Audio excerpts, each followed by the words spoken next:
This is not network thinking, and it is not systems thinking. This is what I call ayat thinking. And we don't have a word for it in English because a verse it does an injustice to the actual meaning of an ayah and to the impact that Allah subhanahu wa ta'ala intended for the ayat to have in the conscience of a believer. So when we read the Quran, we are thinking in terms of ayat. And this is a natural thinking process. This is actually the way humans think. We do not think in terms of isolated systems, components, or elements of networks or actors within networks. We actually think in terms of pictures, and pictures that have depth, pictures that have ideas with them. And this is what and how the Quran approaches the human mind. So this is actually called ayat thinking, or ayat reflection. It's not the Western way of how we try to depict thought. So this process, what it does when you think of an ayah is, first of all, it impacts a human in a different way. It impacts you at the level of your conscience, not just at the level of your intellect, but it strikes at different levels. So it's not only giving you a narrative of a value or an objective or rule or a party. It's not only giving you a narrative about that, but it is situating that within your own consciousness. So you come out with a narrative that tells you about how things are in the world, but also how things should be.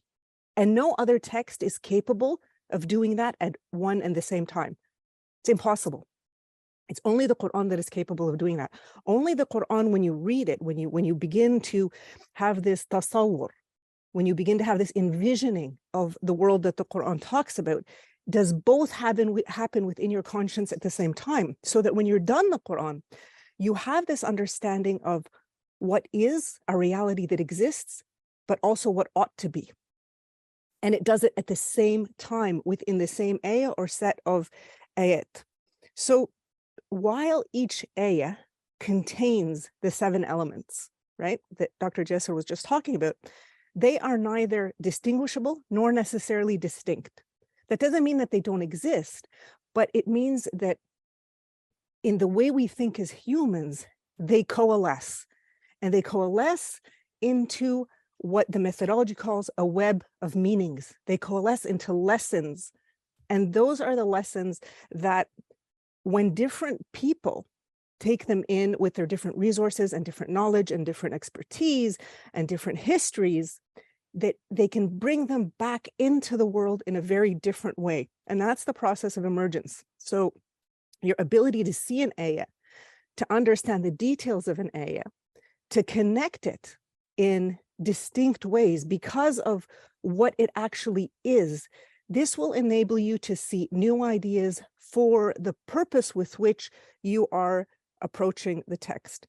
So if I were to add something, it would really be the emphasis on our understanding of the tool that Allah subhanahu wa ta'ala uses in the Quran and that He encourages us to understand.